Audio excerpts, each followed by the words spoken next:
What's up mga ka-Big Bites? Stephen Holt umamin na, mapapatalon Hinebra fans. Pero bago ka sana magpatuloy sa panunood ay huwag mong kalimutang mag-subscribe sa aking YouTube channel. Isang quick update lang sa napiling bagong naturalized ng Gilas Pilipinas na si Benny Boatwright, malapit na daw aprubahan ng Senado ang naturalization process niya, dahil mabilis daw talaga ang pag-usad ng request ng SBP.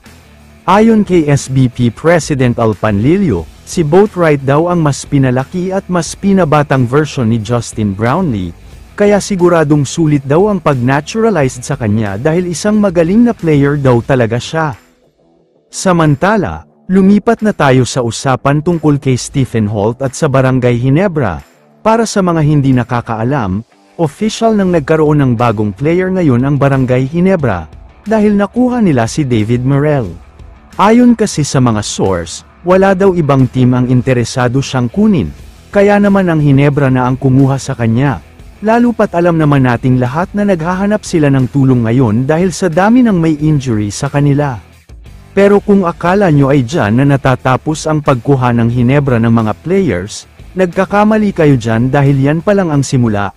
Medyo madami ang players na kukunin nila kaya nga dapat natin asahan ang malaking pagbabago. Isa si Stephen Holt sa matunog na pangalan ng mga superstar na balak kunin ng Barangay Hinebra, dahil alam naman natin na noong nasa kalagitnaan pa lang ng elimination round ay siya na talaga ang target ni Coach Ting. Samantala, may naglabas ng balita na sinabi daw ni Stephen Holt na aware daw siya sa mga balita tungkol sa pagkuha ng Hinebra sa kanya, pati nga daw ang mga kakampi niya ay sinasabihan siya tungkol sa posibleng trade.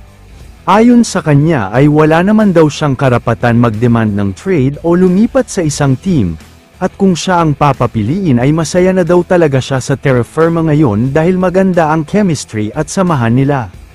Pero kung sakaling matutuloy nga daw ang kumakalat na balita tungkol sa pag-trade sa kanya papunta sa Hinebra, tatanggapin daw niya ito ng buong puso at may tuwa, dahil isang karangalan daw ang makapaglaro sa Hinebra.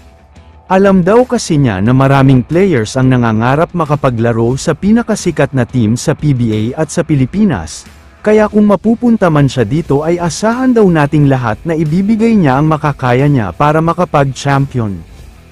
Kaya naman kung kayo ang tatanungin, ano ang masasabi niyo sa balitang ito?